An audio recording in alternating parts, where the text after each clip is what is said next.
Hello friends, welcome to exam fact. आज है 25 जुलाई और 25 जुलाई से रिलेटेड जितने सारे महत्वपूर्ण करंट अफेयर्स बन सकता है हम लोग उसको डिस्कस करेंगे और साथ में उससे रिलेटेड एक दो एक्स्ट्रा फैक्ट्स की भी बात करेंगे, क्योंकि वो एक्स्ट्रा फैक्ट जो है अक्सर जीके के तौर पे कोई ना कोई प्रश्न का पार्ट जरूर बनता है। तो हम लोग स्टार्ट करेंगे और स्टार्ट करने से पहले अगर वीडियो में आपको जानकारी अच्छी लगती है तो आप वीडियो को लाइक जरूर करें। साथ में प्रत्येक दिन इसी तरह के महत्वपूर्ण प्रश्नों की जानकारी के लिए आप प्लेलिस्ट में चले जाएंगे और प्लेलिस्ट में क्या देखेंगे कि आपको प्रत्येक दिन का महत्वपूर्ण 8 से लेकर 10 प्रश्न जो है डेली बेसिस पे आपको वहाँ पे करवाया गया है।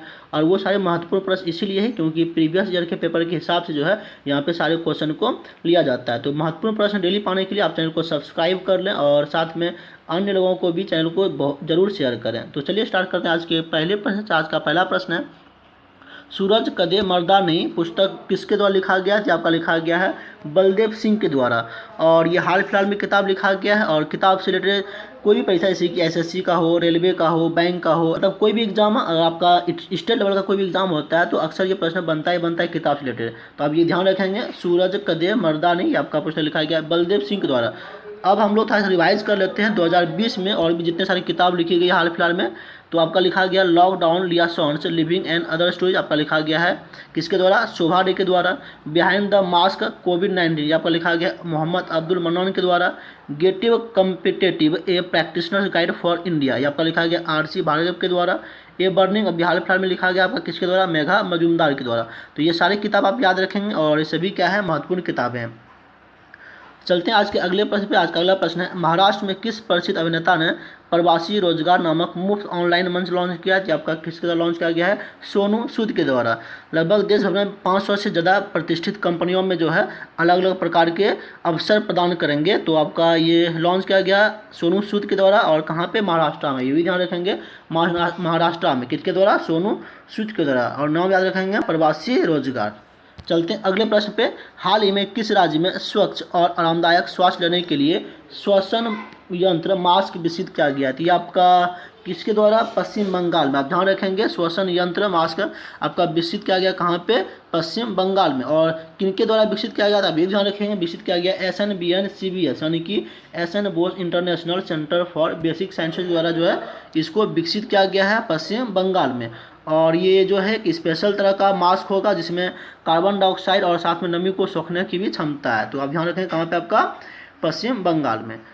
आज का अगला प्रश्न है, किस देश ने पहला ऑर्बिटल लैंडर रोवर मंगल मिशन टियानवेन-1 लॉन्च किया है? आपका लॉन्च किया गया है चीन के द्वारा। ध्यान रखेंगे इसमें बात यह है आपका पहला है क्या चीज़ है? ऑर्बिटल लैंडर और रोवर, ये तीनों मिक्स रहेगा और ये आपका लॉन्च किया गया है चीन के द्वारा। उसका नाम दिया गया है तियानवेन और ये आपका एक मंगल मिशन है, आप ये भी ध्यान रखेंगे। और आपको और हाल ही में अभी जो है संयुक्त अरब अमीरात के द्वारा भी होप मिशन जो कि मंगल ग्रह पर ही भेजा गया था, आप ये भी ध्यान रखेंगे। मिशन है आपका किसके द्वारा लॉन्च किया गया है? रॉकेट का नाम है लॉन्ग मार्च 5 और यहाँ पे जाके जो है ये आपका बर्फ, चट्टान, पानी आदि का निरीक्षण करेगा। हालांकि 2011 में जो है चीन ने एक और मिशन भेजा था, उसका नाम दिया गया था हुंग मिशन और वो फेल हो गया था, आप ये भी ध्यान रखेंगे। तो चलते हैं आज के अगले प्रश्न पे। आज का अगला प्रश्न है, भारतीय मूल की कला नारायण स्वामी को किस देश में राष्ट्रपति पुरस्कार दिया गया है? तो ये आपका महत्वपूर्ण बनेगा, ये आपका दिया गया है सिंगापुर में। भारतीय मूल की है कला नारायण स्वामी और राष्ट्रपति पुरस्कार से दिया गया है। तो क्यों दिया गया है? एक्चुअली ये एक नर्स है और सिंगापुर में भारतीय मूल के है और कोरोना अभी महामारी चल रहा है उसमें उनका जो है बहुत अहम भागीदारी रहा है। हालांकि यह उनको अकेले नहीं बल्कि वहाँ पे 5 और भी नर्स को इसके साथ दिया गया। अब बात है आपका सिंगापुर का, तो सिंगापुर सिटी इसकी राजधानी है और वहाँ पर मुद्रा क्या चलती है? डॉलर। आप देख पा रहे होंगे आपका प्रशांत महासागर के किनारे एक छोटा सा देश है सिंगापुर। आज का अगला प्रश्न है, पूर्ण रूपेण भारत में विकसित एंटी टैंक गाइडेड मिसाइल यानी कि ATGM ध्रुवास्त्र का प्रक्षेपण किस राज्य में किया गया? आपका किया गया है उड़ीसा में। इसमें बहुत सारे फैक्ट को देख लीजिए। सबसे पहली बात ये एंटी टैंक गाइडेड मिसाइल है और ये आपका पूर्ण रूपेण भारत में विकसित किया गया इसलिए महत्वपूर्ण बन जाता है। उसका नाम दिया गया है ध्रुवास्त्र और ये प्रक्षेपित कहाँ से किया गया? आपका उड़ीसा से। और ये विकसित किसके द्वारा किया गया? आपका DRDO के द्वारा। विश्व के उन्नत मिसाइल में से एक है तो महत्वपूर्ण बन जाता है आपका यह है उड़ीसा। और उड़ीसा के बगल में आपका बंगाल की जो खाड़ी है, बंगाल की खाड़ी में आपका जो है प्रक्षेपण किया जाता है। तो ध्यान रखेंगे इतना सा। अब उड़ीसा के बारे में 2 फैक्ट देख लेते हैं। आपका भुवनेश्वर इसकी राजधानी है। मुख्यमंत्री वहाँ पे कौन है? नवीन पटनायक। राज्यपाल वहाँ पे कौन है? गणेशी लाल।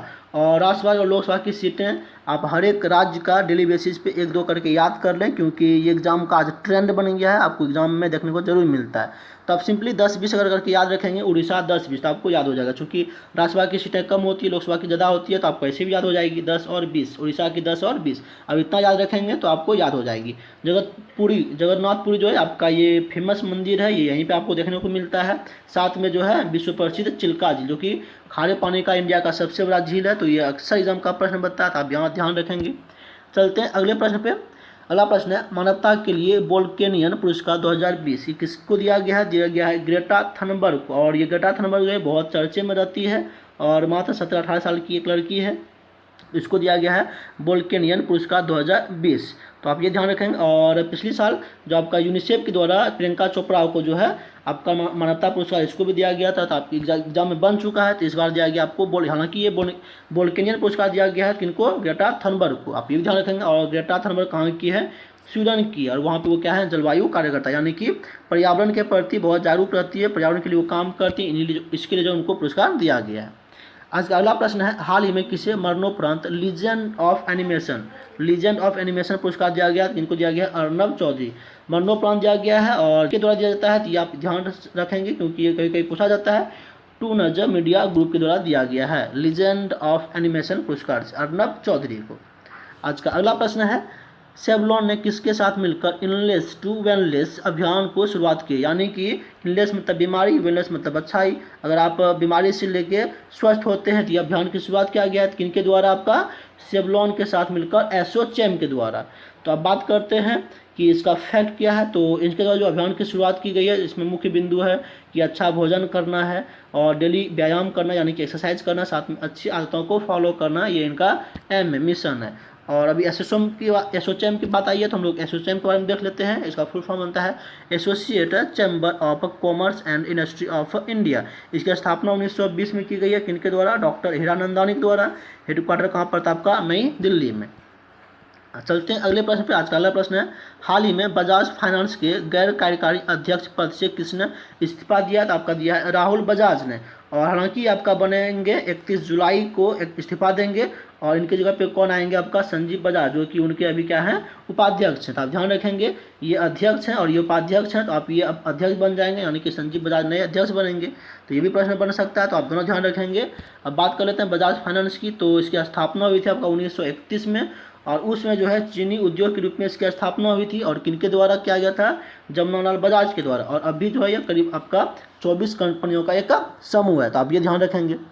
तो आज के करंट अफेयर की कड़ी में इतना ही। उम्मीद है कि जानकारी आपको अच्छी लगी होगी। अगर जानकारी अच्छी लगी तो आप वीडियो को लाइक ज़रूर करें और प्रत्येक दिन के महत्वपूर्ण करंट अफेयर्स को पाने के लिए आप चैनल के प्लेलिस्ट में जाएंगे तो आपको प्रत्येक दिन के महत्वपूर्ण करंट अफेयर्स मिल जाएंगे। और महत्वपूर्ण जानकारी पाने के लिए आप चैनल को सब्सक्राइब जरूर कर लें, साथ में अन्य दोस्तों को भी शेयर जरूर करें। तो आज के लिए इतना ही और अपना घर में रहें, सुरक्षित रहें और तैयारी करते रहें।